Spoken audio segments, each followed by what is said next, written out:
Look, there's nothing wrong with a little failover. Look, how many pie holes is too many? You only have 2 now. What happens if one conks out? What happens if the second one conks out after the first one conks out? You need a third. I regret that I have but 1 pie hole to crash. My pie hole has been, I mean, rock solid. Is that legitimate wood that you're knocking on? It is a wood desk. Wow, yeah. No kidding. Real? Have we not talked about my desk? No, not like I'm knocking on my apparently hollow particle board desk. Is particle board really hollow? No, it's wood chips glued together with like an epoxy type substance. Okay, someone told me recently that the inside of this desk, if I tried to drill into it, would be hollow, and I wasn't quite sure that was right. So like you can get doors that are like that. They're called hollow core doors. Okay. And like if it's a real cheap door, like the ones in my house, you can not even put like a nail in them because the nail kind of just flops as soon as it goes in because it's like veneer with a frame basically. It just meets empty space. Empty space. My desk is a like 50s or 60s era kindergarten desk, the one with 3 drawers on each side. Wow. That my mom helped me rip the legs off of in like 1997 or 98. Yeah, probably then. And I put legs on that are exactly the right height for me to sit at with the computer and monitor and keyboard and stuff on the desk. Is it level? Perfectly. Yeah, of course. Are you sure? It sags a little bit in the middle because it's old. And I had a CRT on it for a long time. It's not even my desk, and I'm antsy about whether it's level or not. Like I've thought about like if and when I ever get out of this goddamn apartment and buy an actual nice desk and get rid of this old IKEA piece of junk. So I've thought about building my own desk. Like I would probably, as cliched as it is, I would probably go for the good old tried and true IKEA butcher block countertop with legs idea. Yeah. But you ever thought about standing? Do a sit stand? I don't think like it's the for robot. me. I don't think it's for me. It'd be nice. Dude, you don't even want to know about the wiring job I've got on the back of this desk and how taut some of these cables are, or how little slack there is on them. You just hang the computer from the other side of the desk, so then it goes up and down with your stuff. Yeah. Hang everything on the desk. Yeah, it all is like hanging from the desk. Anyway, my hang-ups about the desk not being exactly perfectly level are probably going to permanently stop me from ever trying to put my own desk together. So I'm going to give you the screaming heebie-jeebies here. When I was at Tested, I made my own desk because I wanted to learn how to weld and I needed a project. So I designed this ridiculous cantilevered square steel tube frame that I then welded together and like cut all the pieces and did all the welding and got it to the point that it was level enough to use. And then leveled it by putting like screw in adjustable height feet on the bottom to get it perfectly level. And I built a wood frame that sat on top of that had a pull-out tray.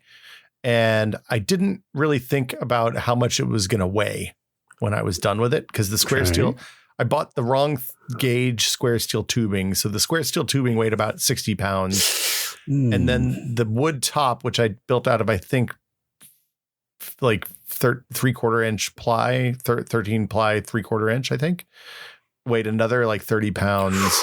So it was, and also the square steel tubing, you have to get powder coated immediately or else it starts to rust.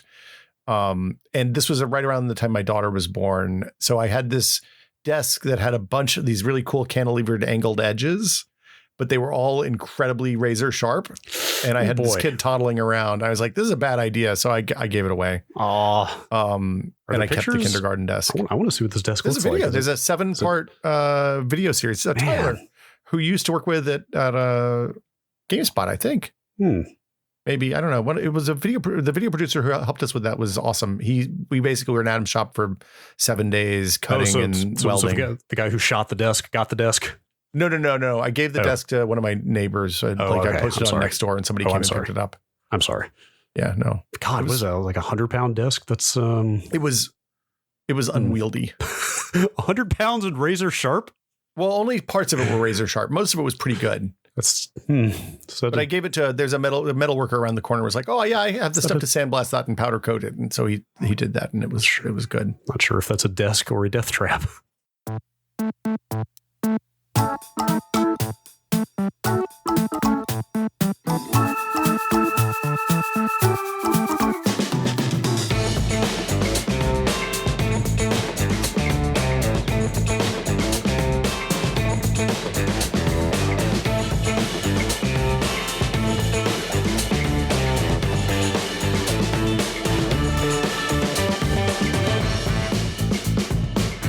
Welcome to Brad and Will Made a Tech Pod. I'm Will. Wait, you mean we're not just going to do more cold opens? Like, I've got like 8 more ready to go here. I'm Brad, by the way. Look, just like we had to do one bad cold open because I had nothing. I know. We were so tapped out. The well had truly run so dry that there was nothing left. April Fools, by the way. We were a little late, but I think that still counts, right? God, was that timed with? I didn't even notice that. I didn't say anything about it because I thought you'd say no. I do know at least one person who confessed to being somewhat confused when the music kicked in for the second time. There were my favorite, the Twitter, I don't know if you were looking at Twitter responses on like Sunday, Monday, and Tuesday when people were listening, but it was the reactions were very good. And thank you all for not being angry at us for breaking format. I'm always nervous breaking format on a podcast. I don't know why we thought that this was going to be so divisive. Like, I think you said people are going to either love or hate this. Yeah. I kind of just thought everybody would hate it. But I think I didn't see a single person who seemed to dislike it, not to blow our horn or anything, but nobody complained, which is always a good sign. I'm sure there's probably some negative iTunes reviews, but we're not going to do that obviously very often. That's a special treat. Yes. But it was fun to just come in and do something stupid for a week. Might be in the semi-annual rotation, let's say, something like that.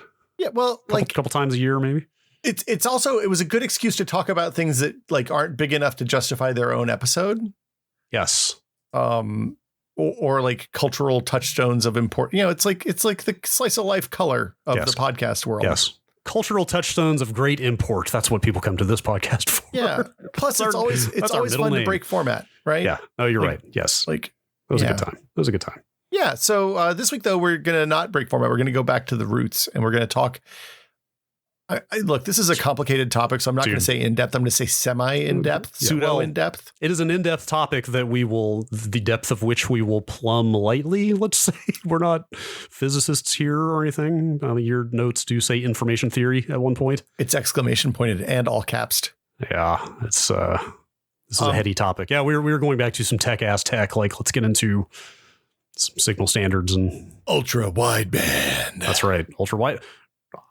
Yes, hello. I didn't know this existed. Like when you said the words ultra wideband last week about what we should do, I was like, is that part of the 5G standard? Is that the opposite? Well, there is an ultra wideband component to 5G. Okay.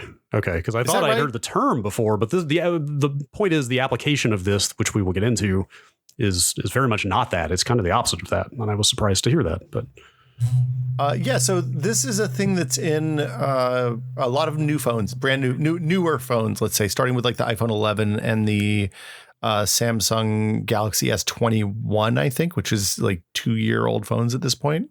Yeah. But it's basically a new type of radio that uses low energy, so low power consumption for short range, very high bandwidth communication, or lower data rate at a slightly longer range.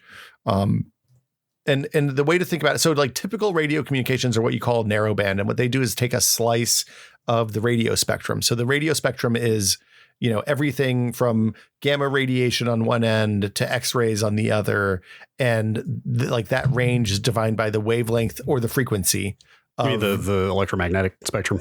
Yeah. Okay. Yeah, and those ranges are defined by the wavelength and frequency, which there's an inverse relationship between those of the photons that are making up the electromagnetic waves. Yes, because the longer the wave, the slower they're going to come at you, right? Because no, they go at the same speed, but the less not data slower, you can put. Slower is. But when you said, sorry, less energy. I'm getting into the weeds here. When you said that there's an inverse relationship.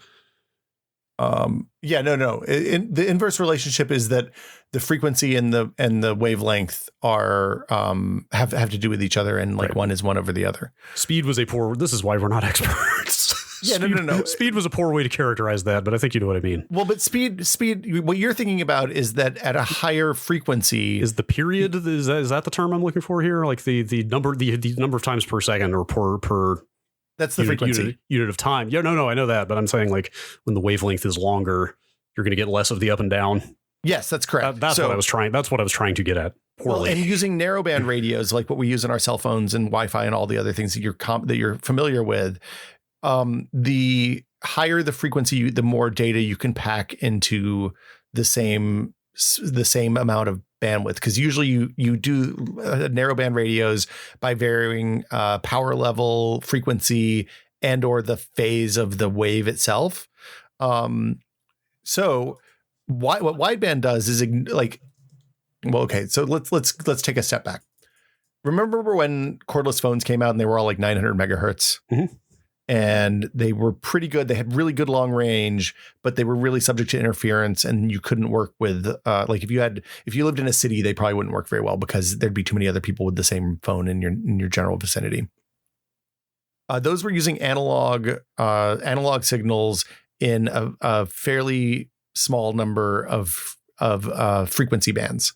So like if they were 900 megahertz, what that really means is like there's a range from, and I'm making this number up, this isn't the actual number, but it's a range from like 800 to 1,000 megahertz that is available in 10, 20, 30, whatever megahertz chunks.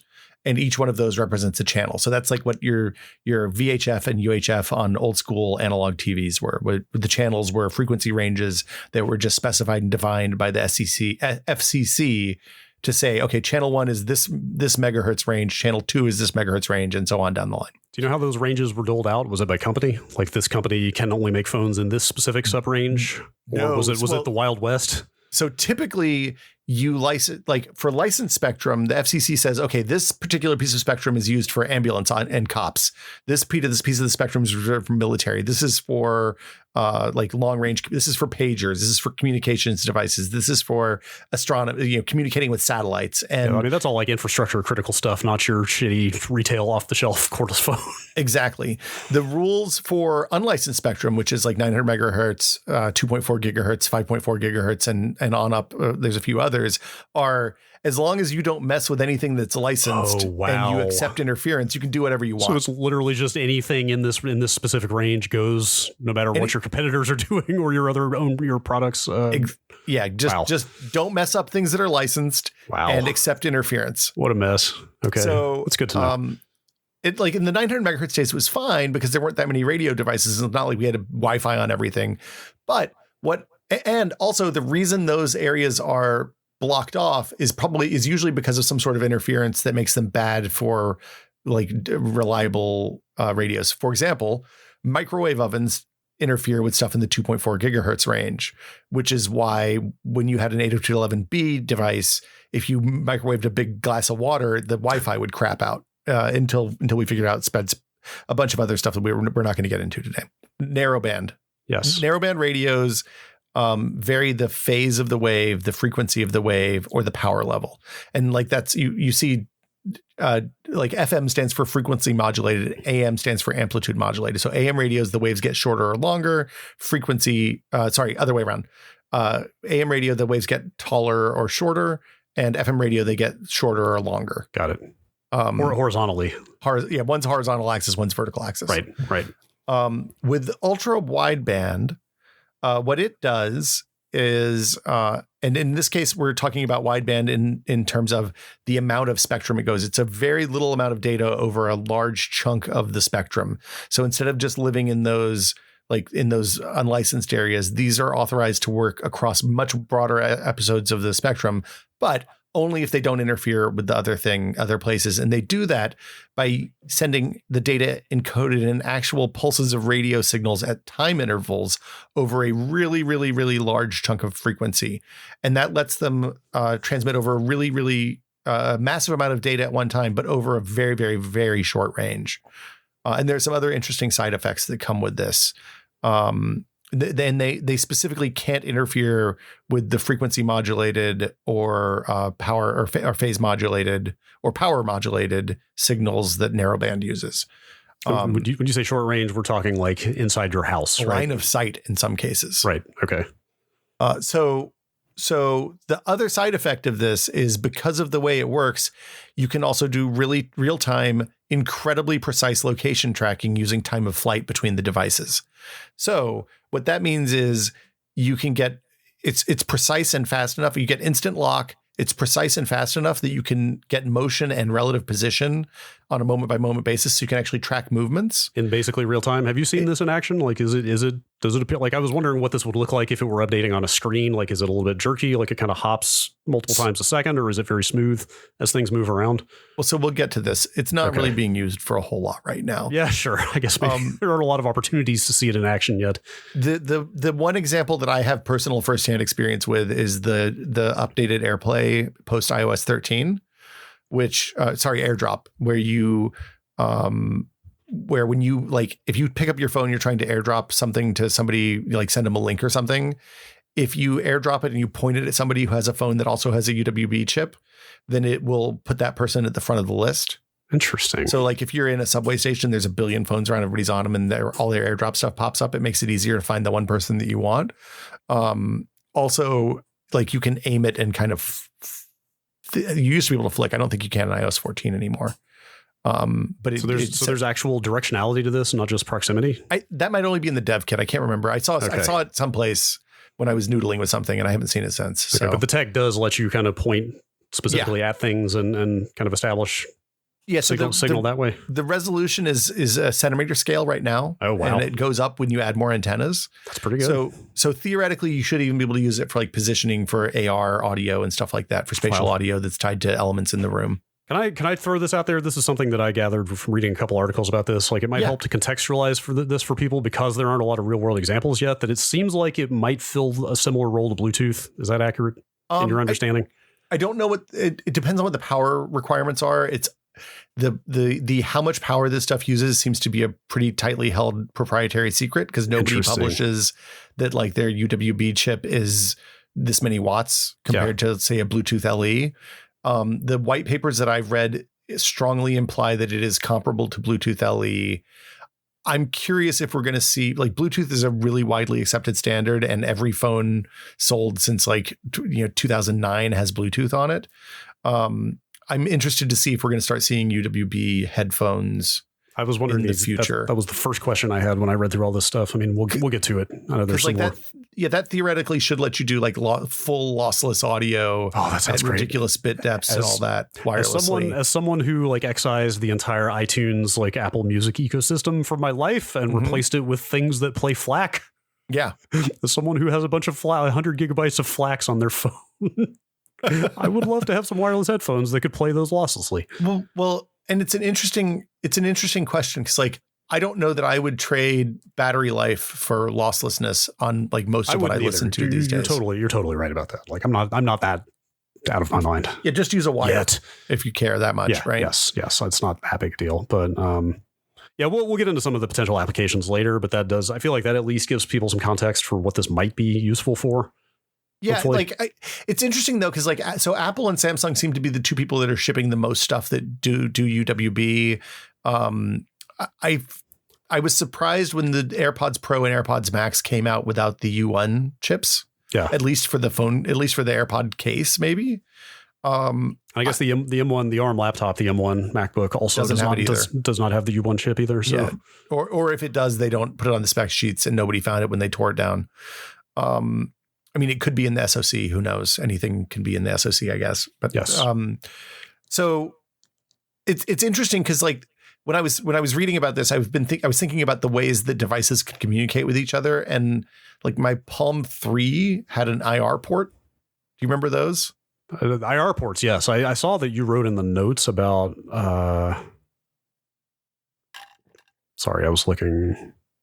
No, I'm sorry. I misread this. You said, I'm just going to quote from your notes here. You said, remember when your phone's data channel was an IR port? And in my head, I have so conflated the term phone with iPhone that my brain tried to fill in, the first time I read through these notes, my brain tried to fill in like an early model of iPhone that had an IR port on it. Which obviously did not exist. But like I was trying to think back to when that was. But that's obviously a pre-iPhone thing.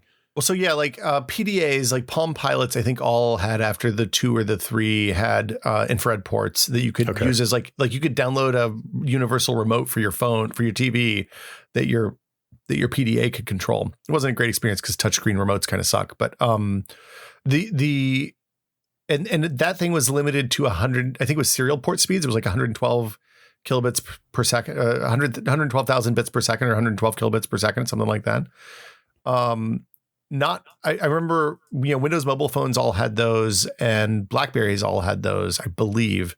When the iPhone came out and it didn't have that, it was kind of a big deal. And I don't actually remember when Bluetooth came to the iPhone. I don't think Bluetooth was in the first iPhone, but I didn't think to look that up. That sounds right. I couldn't say for sure. I mean, definitely like the proliferation of Bluetooth headphones was much later. Oh yeah, Bluetooth audio wasn't a thing until aptX became a part of that whole thing, and that was in like iPhone 4 or 5 days. Sure. It was like early 2010s probably. Sure. Since you mentioned data transfer of the IR port and so forth, should I drop I looked up on the FCC's site about UWP. Yeah. The UWB rather. UWB. I'm sorry. Too many acronyms and too many different spheres to keep track of. They say that the effective transfer rate of UWB is 100 megabits a second, which in Wi-Fi terms is not amazing. But it's huge compared to they similarly quote Bluetooth at 1 megabit a second. Yeah, for LE though. There's higher speed Bluetooths that require more power. Okay.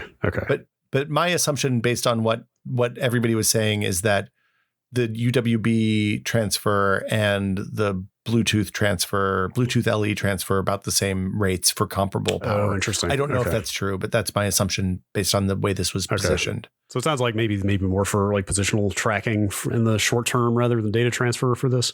Dude, 100 megabits is hella fast. Well, if the power is too significant for that. I mean, that's the question is how much does this cost to hit? And how much does it cost when it's active? Yeah. Like it is the reason that this isn't in the AirPods Pro because the chip was too big and the antennas are too big to put into a tiny little, AirPod. Yes. I don't know. And also, can they work through your head? Right. Like, right. Is the giant bag of water that is your brain a problem for the radio to penetrate?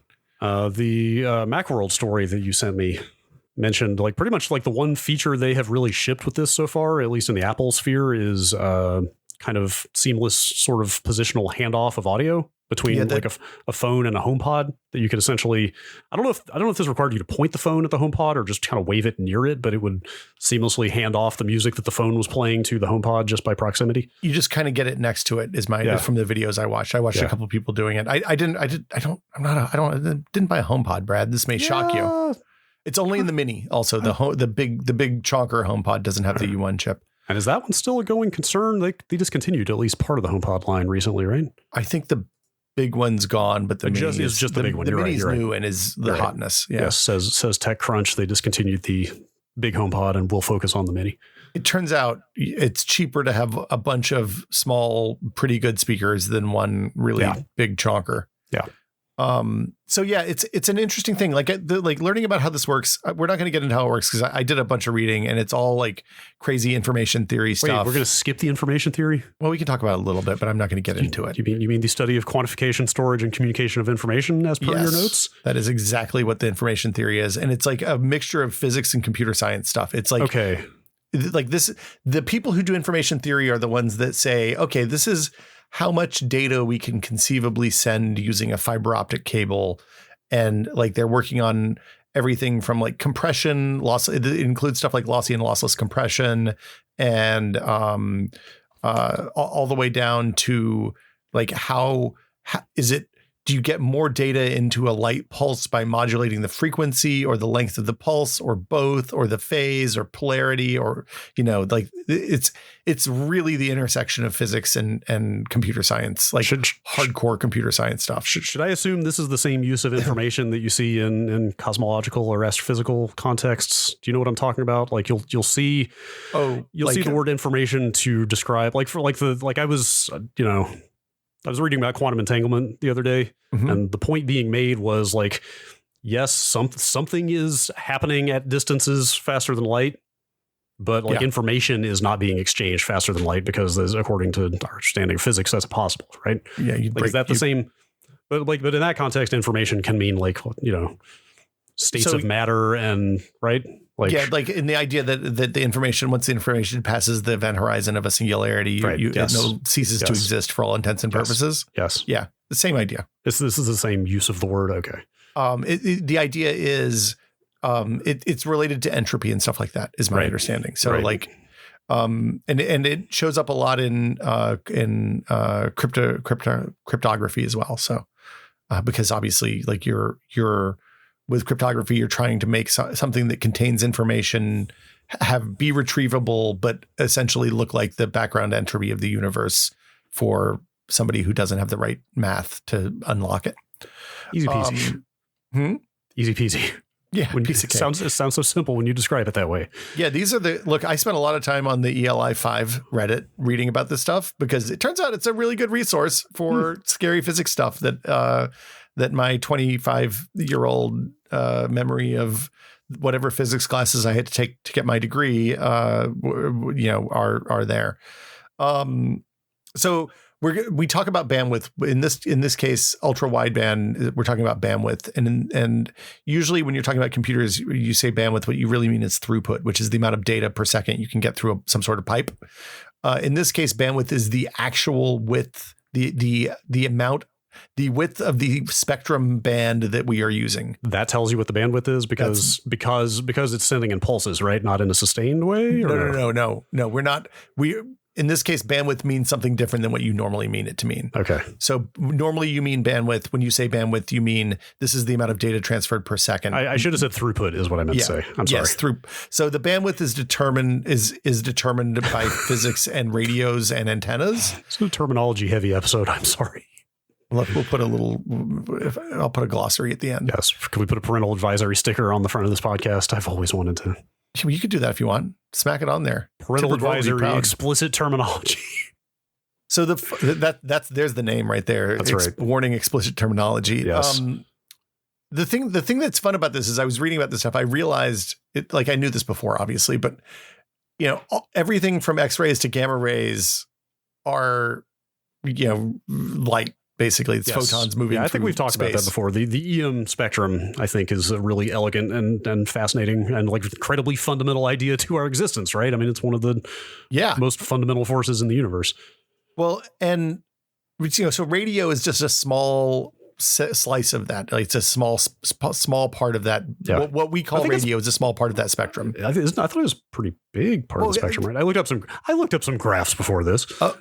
But the point is, it's a radio is a subset of the EM spectrum. Yes, it absolutely is a subset. So theoretically, you can use this information theory and this stuff to make a device that communicates information wirelessly using anything in the spectrum. So we talked about the IR port before, but I was going to say there's nothing to say you can't, but there is. You could use X-rays to transmit information, right? You can make X-ray lasers that transmit information that way. You could you could do it with gamma rays. I mean, there's downsides to both of those. One is going to give you cancer and the other is going to turn you into the Hulk. It's kind of not very safe. Yes. Yeah. Conceptually, they use microwave transmitters for a long time. I think they probably still do to transmit, to repeat, before they had satellites to transmit video for TV around the planet. So this is one of those things where you're like looking at this, like, oh, right, it's all connected. Okay. So I think that's the high points on the tech, right? It's using a really wide swath of tech. It shows up in some other places that are not this specific kind of UWB. There's a high speed external. I can't remember what the spec is because I didn't write it down. But the Vive wireless, a lot of the VR wireless kits that are PC VR but don't have a cable use a form of ultra wideband radio that can transmit massive amounts of data over the higher spectrums. So like the one that HTC shipped was like 60 kilohertz or something. I can't remember. It was really high frequency. Should I assume the latency is extraordinarily low on this for an application like video for a VR headset? For the ultra wideband, for the stuff that I tested, yes, the latency was indistinguishable from cable pretty much. Wow. But that's a factor of encodes of hardware, of like the hardware encoder and decoder stuff too, as much as it is the pipe at this point, I think. Sure. And also how it handles error correction. Like a lot of times your latency is because a packet comes through and it doesn't pass the error correction check, and then it'll repeated. Ask for it again, and then it's like 10 seconds late. Yeah. There's a consortium that's working on a standard for the types of UWB applications that we've talked about. Of course, stuff that's in your phone. There's always a consortium. This is a good thing. No, look. Sometimes when you just do internet content, you kind of play up certain things a little more. I don't actually distrust consortiums. You got to trust the consortium, man. Yes, I think some consortiums' track records are a bit spotty, as we have discussed before. This one, I assume, I know that standards bodies are a good thing. Well, I mean, yeah, we don't, yeah. So this one, I assume, was made by somebody who's really into Final Fantasy, I guess. I don't know. It's the FIRA Consortium, FIRA. FIRA? I think in a Final Fantasy context, that's pronounced FIRA. Look, I only played the ones without voice acting, so I don't know. Firaga, I don't know that that's ever been voiced before. I'm sure if anybody knows of a Final Fantasy game where they actually say the word Firaga out loud, yeah, I would love to know. But this is just FIRA. Oh no, I know. This is like the low level version, right? Yeah. Yes. Well, I think it's Firaga. I can't remember. Yes, I don't know. I mean, I played all of Final Fantasy VII Remake last year, but it stuck with me. There's a wide-ranging splosh of corporations in here: Samsung, Apple, Oppo, Bosch, like the dishwasher people, Qualcomm, the radio people, HID, Cisco, Facebook, Sony, ST Electronics, and Hyundai, among others, among a ton of others. Yes, potentially going to be widely adopted. Maybe now's a good time to ask you if you happen to know. So I tried to nail down how long this technology has been around. I found competing dates, but like they all appear to be more than a century. It was it was a top secret thing for a really long time. It was a way that we sent like protected data where our terrestrial enemies would not be able to find it. Okay. So maybe that starts to answer the question I haven't actually asked yet, which is I'm seeing roughly 120, 130-year-old technology. And then the inevitable question is, why is this only now being adopted in consumer devices? So licensing issues prevented it for a long time. It was my understanding is it became relevant in the 90s when we started to see cordless telephones and consumer devices that had problems with frequency and spectrum interference.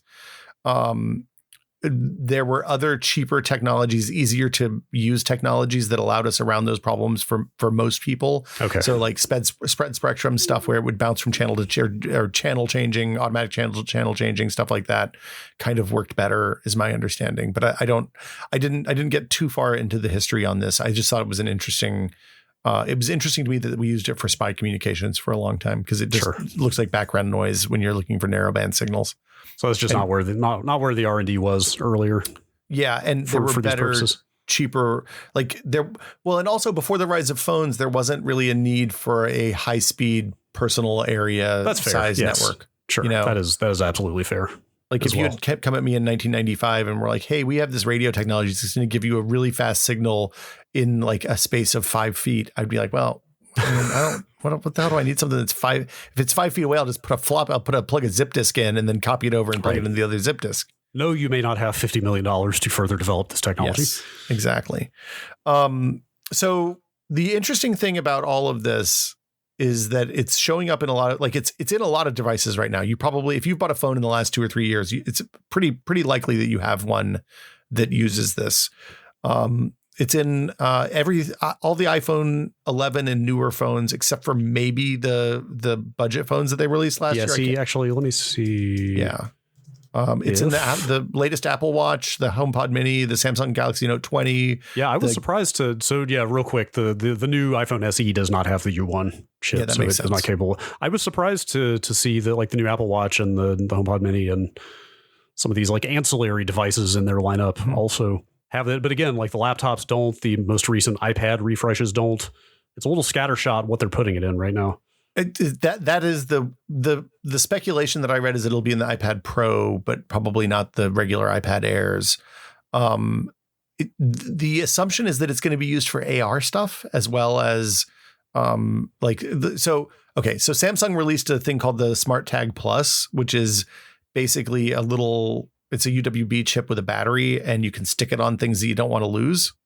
So then when you want to find it, you open up an app on your phone and it like ARs Like it paints the object with augmented reality on a picture of your scene. You kind of breadcrumb your way through your actual house to find the thing that you've lost. Presumably Apple's going to launch a product that's very similar. It seems like that seems like an absolute slam dunk for people who lose stuff all the time, like keys.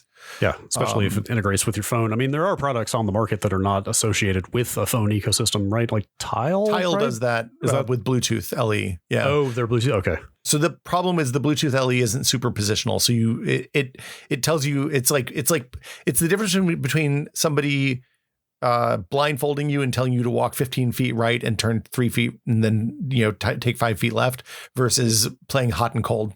With when you're a kid. Sure. So the Tile stuff will tell you how to. Tile also is part of that FIRA consortium for what it's worth. Tile tells you hot or cold. The smart tag, the smart thing, Smart Tag Plus tells you like it's 4 feet away, 30 degrees off your starboard bow and down. Right. How big are those? I'm sorry. Oh, how big are those fobs? Do you know? Or I mean, maybe the UWB ones. It will be a different situation. But I'm kind of curious what like a little embedded device with this tech in it is going to look like, or how big it's going to be. The Tile ones are pretty small. Yeah. These days, I haven't looked at the Smart Tag Plus, so I don't know. Oh, is that actually on the market? I believe so. Yeah, seems like it. I'm gonna go look right now. Let me look that up as well. That looks fairly small. It's got like a keychain size. Yeah, it's literally got a hole in it as if it were a keychain. Yeah, I was kind of curious about, like how big the chip is, like what kind of antenna, if any, or it's usually required. Like a printed circuit board antenna with a circle. Okay. Yeah. It's like an NFC antenna type thing. Got it. So pretty compact. And Apple revealed the existence of the AirTag stuff in a YouTube video a few days ago. So like that's clearly coming, whether they release it soon or not. Wow. That's kind of not very Apple-like to just sort of look, these things happen. Oh, do you think it was a slip? It seems like it was an error. Yeah. The idea is that your Find Your iPhones is going to add support for more devices, including like headphones and things like that from other manufacturers. Okay. Since you said Find My iPhone, maybe now is a good time for a slight tangent here. Yeah, of course. I think this is again from that Macworld story that I pulled this quote, that they mentioned that Apple's expansive Find My network uses Apple devices to anonymously locate any nearby lost objects and report their location. Is that actually the case, that other people's devices is that what they're? I didn't know about that, but I presume that the UWB stuff enables that. I did not not that I'm like nervous about it. I mean, it's a little bit strange to have other random people's devices sort of helping to triangulate the location of your lost device. I mean, you're kind of doing that now with the COVID exposure thing. You're not wrong. When I read the read about how the COVID tracking stuff works seamlessly and anonymously, it sounded actually like pretty elegant and the right way to do something like that. Yeah, and I mean, I think if you took the model that's used for the COVID thing and apply it to, I lost my AirPods, then, you could have an anonymous number that Apple knows belong to you, but nobody else does. And presumably you could find that. As always, this stuff is every bit as secure as the weakest math in the chain. This is a personal bias, but I don't think I trust Google or Microsoft or Facebook or Amazon to do that right. I don't know that I trust Apple, but I think Apple is the one I'm most likely to trust to do that right. I agree. And generally their stuff is opt out. So you have to, my hope it would be that they launch that as an opt-in, although with a wide user base, people won't know that service exists until they need it, and then they won't have opted in, so the device won't be on the network. Therefore, it won't matter and won't be useful for the thing. I will say that when I left my bag in a cab at CES, I really wished I had paid for the internet connected iPad, so I could have found my iPad that way rather than having to call the cab company and do the whole rigmarole. Did you get it all back? It was all, they brought it back 20 minutes later. I gave the guy $50. It was a fantastic transaction. Oh, that's not so bad. No, I was incredible. Like, imagine rolling in the night that you get to E3 and leaving all your stuff in a cab. That's bad news. Wow, I'm glad that worked out. It was a really bad feeling. What is the most expensive or most crucial device that you have actually lost and not gotten back? Man, I don't think I've lost anything. Really?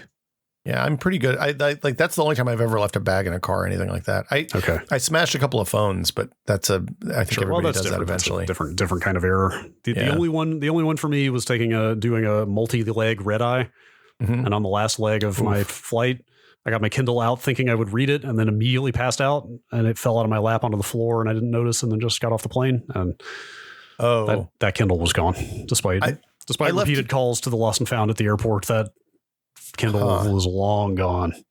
I left a Kindle in a seat back pouch on a Virgin flight once, and I realized just as I cleared the secure area of the airport, like as I was walking, I was like, oh shit, I left my Kindle on the thing. And I walked over to the Virgin counter, and the gate agent, who was just getting ready to shut up shop because it was really late, was like, oh, I'll run back and grab it for you. And she took off running through the back of the airport and came back out like 5 minutes later. And she's like, yeah, I got him just before they closed the gate. It was still in the pouch. You're good. Here you go. That's amazing. Yeah. So I wrote a nice letter for her. That was the other thing. That's the only other thing I think I lost. They do not mess around about closing the. Yeah, no, once the door's closed, you're hosed. Yes. So yeah, there's a bunch of really interesting, like, the weird thing about this is I thought there were going to be more applications when I started digging into it, because it's been like, usually when something's been in phones for a couple of years, there's a few 100 million phones out there with it. Yeah, this topic ended up being almost a little frustrating to read about, because it does sound like pretty interesting technology, and then there's kind of next to nothing in terms of applications to actually dig into there. Well, there's not much fun to do with it yet. Yeah, it's interesting because, like, one of the things when the AirPod Pros were rumored that people talked about was that this would have a UWB chip, a U1 chip in it with the UWB stuff, so that you could positionally locate the AirPods in your room for AR purposes, which would mean you could do something cool, like make the sound from your app. You know, like if you're sitting there watching something on your Apple TV, you could make it sound like the sound actually is coming from the speakers on the TV, like it would using HRTFs and stuff like that. But in order for that to work, your phone and your ear has to know where your ears are and where the TV is and where the phone is in that space. So like it ends up being a weird, like there's a lot of weird use cases on that side that I don't think are actually probably real. The AirDrop thing is nice. Like if you're in a big crowded area at a conference or something and you're standing next to somebody, you want to send it to them, that makes it really easy. And that remains one of the most useful features on the phone, I think, the AirDropping. Yeah. And the location fob stuff sounds like it would be a massive hit if and when they roll this out. Yeah, that stuff's a slam dunk. Hopefully, my hope is that the standards body will have like this will end up like Bluetooth, where there's profiles, where there's both an open way to extend it for manufacturers if they come up with a novel use, and also there's built-in profiles that just like all the devices know how to use. Yeah. And I would love to see this become a wireless audio standard if there's application for that. I mean, it may shock you to hear I have continually held off on buying nice wireless headphones for exactly reasons like this. This is my shocked face. I have bought a succession of $30 Bluetooth headphones over time as they've gotten better. I can never bring myself to buy a $200 pair of like AirPods or Beats or whatever, because, you know, what if I have better audio standards, better, you know, lower power? Like it never feels like it's quite there yet. I'm going to tell you, as somebody who bought a pair of first or second gen AirPods that are now 3 years old and the batteries are shot on, they're really good for calls, and I'm probably never going to buy them for music again. Okay. It's good to know. The contactless keying is the other thing. The reason Hyundai is in this consortium is because, like, conceptually, this is a really good replacement for NFC as well. It's probably more power consumption than NFC is, because NFC is, you know, not necessarily powered always. But you can do things like, you know, your car will know that your phone is live and next to it, and will unlock the door when you walk up, rather than having to walk up and hit the button to wake up the radio and the NFC fob, stuff like that. The same thing for like garage door openers and smart doors, smart IoT, you know, the Internet of shit doors. Yes. So that when somebody steals your phone, they also have the keys to your house. It's always what we want. Yes. Internet of Shit, by the way, is a fantastic Twitter account. It's a good follow. Yeah. But I mean, as somebody who programmed their home automation stuff to turn on like the front porch lights and the house lights when you get close. Oh God, I did not even think about the Home Assistant applications for this. Yeah, dude, it's super nice. And unlike all of the other Home Assistant stuff, this gives you the ability to tell where things are in, like which room they're in. Yeah. So like, I mean, if I'm sitting in my office, my phone's always with me. Right now I have a complex series of rules about how much motion there is to keep the lights on in the office. And with a UWB radio in this room, it would just know that I'm sitting in here, so it should leave the lights on, right? Right. Like I was wondering almost, could you see a situation where you end up installing like a number of UWB receivers throughout your house just to give yourself multiple like kind of locator points? Or wouldn't surprise me. Yeah. I mean, the price would have to be right, but it's a pretty cheap chip, would be my understanding at this point, since they're making hundreds of millions of them a year. I'm sorry. Before you move on, I wanted to ask one more question about the car stuff. Are all those NFC fobs like standalone sort of keychain external fobs right now? Has no auto manufacturer actually integrated that with a phone in any capacity yet? So Tesla, you can do with just the phone. Like okay. Most people who I know that drive Teslas that are relatively new ones, you don't even carry the fob with you except for like to give to valets and stuff like that. Interesting. I'm surprised nobody else has done that. Like we use Zipcar quite a bit because we live in the city and we don't own a car. Yeah. But it's a very handy way to just get a car on short notice, and you just use the phone. Yeah, you just walk up to it and unlock it, right? Yeah, but I'm surprised more manufacturers have not gone down that road yet. The Tesla's the only one I know of, but I don't really pay that much attention to that space. How do you feel about that conceptually? Like I remember, God, this must have been like 2003, 2004, I think. Well, like one of the first times I went to Japan, and this again, like 2004, like that's several years pre-iPhone still. Like the US, no Docomo, High Point still, or whatever. Yeah, I mean in the US, that's still candy bar phones and shitty Motorola flip phones and all that stuff. And like going to Japan and seeing people swiping into the JR or the subway with their phones with no external card, no nothing. It's just like your phone activates this turnstile and then you go through. It was like a profound living in the future moment for me.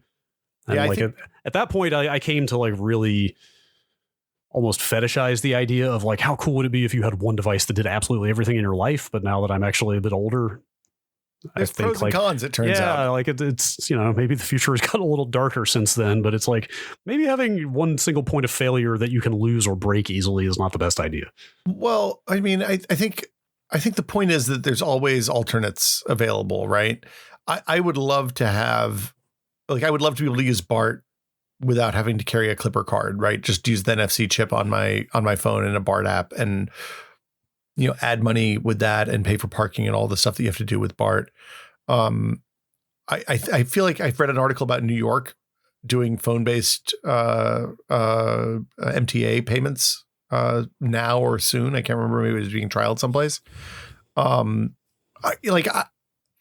don't know. Like, I really don't know. Like, I see, like, when Norm pops into his Tesla, he just leans up against it with his car and it unlocks. And I'm like, this does not seem like I am very careful with my phone. It still is like not as reliable a device as I would like to be for the thing. Like there's the story about the guy who drove his Tesla out of range of cell service in the Eastern Sierras. This is an old story at this point. It's like 10 years old. It was when Model S was new, and he got outside of range and he couldn't use, like, the phone connects to the internet to open the car door at that point because it was before NFC on the phones. Oh no. And he didn't have his key with him, and he got out of the car and then he couldn't open the car door because there was no internet. Oh boy. So, and I could be getting the details of that wrong, but I think that's how that story went. I feel like when it's point to point and not internet mediated, I'm probably more comfortable with it. Yeah. But even then a battery can die, or I mean, that's always the case. You could drop it and break it or lose it. Maybe this is not the best idea. It's like the smart locks. The smart locks, like the Yale smart lock that we had on one of my old offices, had a 9 volt battery contact point on the bottom, so that if the 10-year battery inside it conked out while you were away, you could go get a 9 volt, jam it in there, put the code in, and get into the building. So, this is. The thing I think that we're going to see probably sooner rather than later that will be shocking is the advertising stuff for this. Okay. I don't know if you remember, but Apple did beacons a few, like 8-9 years ago now, which were these Bluetooth fobs that basically would talk to the phone when you walked into Banana Republic and say, hey, there's a deal in Banana. You can get khakis here. And you'd get a little pop-up on your phone, notification on your phone. Yeah, because I instantly started to make the Minority Report comparison, and I assume what you're talking about is that's the last time that somebody made the Minority Report comparison in the press was when they were doing that. And people still make the Minority Report. But yes, it's that. Presumably that's going to be privatized, so it's not them saying, hey, whoever Tom Cruise's eyes belong to, here's your ad. But yeah, it is a concern. And it's like, I feel like Apple at least is aware that people don't like notifications, spurious ones. Yeah. We'll see. And then the last thing is the AR stuff. Like, I think, if you're talking about headphones or earphones, AirPods, what are those things called? Earbuds. What? The non-branded ones are called just a generic earbuds. term? Yeah, I couldn't come up with it. Yes, earbuds. Yes. God, they're marketing his wormed its way into every level. Oh my God. I feel like she's a schmuck. But if you have 2 of those UWB radios, one in each ear, and gyroscopes and accelerometers in your ear, and or a pair of glasses, then you have using the math that lets you take 3 GPS transceivers and get really precise well within the limit of accuracy on the GPS signal, you can tell exactly where somebody's head and eyes and ears are, which then lets you do things like project directly on the wall and source sound and all that, which is part of the AR puzzle. So there's a lot of interesting, weird stuff. So I don't know. It seems exciting. This is as with a lot of technologies, this is a neat potential technology. If used appropriately, it could be really powerful and cool and convenient. Like, it would be nice to not have to carry a key fob, or like Gina and I find ourselves in situations a lot where like she'll drop a car off for me someplace, and then she and the kiddo will go do something in the city on BART, and I'll take the car home. And we have to make sure we both have the right keys to do that. And like, it would be amazing if you just like, were like, oh yeah, boop, here I am. Yeah, if it all lived in your phone, I guess, there are some upsides there. Yeah. This seems cool. It again, does seem a little weird that the tech led the application. I mean, I guess the tech always leads the application though, right? Yeah, but maybe not for this long, like the iPhone 11 has been out for a year and a half now, and they're still not really doing much with that. Well, think about how long Bluetooth was in phones before anybody used it. I guess so. Okay. Like, sure. I remember I used to squirt my contact to people occasionally with my old Sony Ericsson phone. Did you ask permission first, I hope? Look, they have to accept. Before you squirted anything, in any direction. Wait, was it Zune that squirted? I don't know. That sounds like something the Zune would do. Yeah, I feel like you squirted with the Zune. Boy, they really need to work on their metaphors. Hey, you know what doesn't need to work on their metaphors, though? No? The fabulous TechPod Discord and Patreon. That's right. All of our branding is immaculate. Locked down and incredibly well thought out from the very beginning. That's right. You can find us at patreon.com/techpod, where for $2 a month, at least for right now, you can get access to the fabulous TechPod Discord, where people are talking about all sorts of amazing nerdy stuff all day long, pretty much every day around the clock. I can't even keep up with it all now. Yeah. I used to be able to keep on top of it all, and now there's just a good conversation every moment of every day. Yeah, there's such a good spread of interests and categories and topics in there that you can just kind of dip in and out. And I've been real hot and heavy in the network channel lately. You getting in there? Dude, oh my God. Getting that 10 gigabit? Maybe. Ooh. I might have a lead on that particular, actually. Ooh. I don't want to get ahead of myself. Okay. 10 gigabit might be old. You mean network out? 10 gigabit might be old news. Let's just say that there are faster speeds. Am I going to come to your house? Hold on. Are you talking about internal network or external? We're talking about internal. Okay, internal. Okay. Yes. Okay. You're gonna have to get SSDs in that server box if you don't. I've got NVMe drives in both. Okay. Anyway, we'll touch on that later. But the other thing I was gonna say is we really need to do a scene drama episode at some point. Like, you got scene drama? Oh, dude, it's all over the place. Like there's the PF Sense drama. There's the Ubiquity drama. There's another one that I cannot remember off the top of my head. Like I need to be keeping better track of this stuff. Yeah, we need to mark that scene drama. Oh, I know what the other one was. Oh man, I don't know if I even want to get into it. I bought a chair Oh, yeah? I bought a Steelcase Leap, which I'm very excited about getting my hands on, but it's going to be a while till it gets here because it's a refurbished because Steelcases are very expensive. And they said that their supply of one of the parts they used to refurbish them was sitting on a ship off the coast of the United States, unable to dock for a while. So oh no, maybe a while before I get the chair. But in the course of that, have we talked about this? I love my gesture, by the way. They sponsored my stream for a while. Yes, I'm very jealous. Business. Very jealous of your chair to the extent that I went and bought one, but different model. I should save this for another episode, but did I talk about this? That in the course of researching office chairs, I ended up on our office chairs, the there's subreddit. A subreddit for office chairs? Of course there's a subreddit for office chairs. I should have known. There's probably like 3 of them. Anyway, there's a whole weird flame war between the 2 vendors of refurbished office chairs that I was looking at buying from. I love this. Where like the CEO of one of them posts under his real name there, but there's apparently somebody anonymously who is affiliated with the other vendor who is like flaming him all the time and like trolling him. They're shit posting each other? They're like literally shit posting each other in public.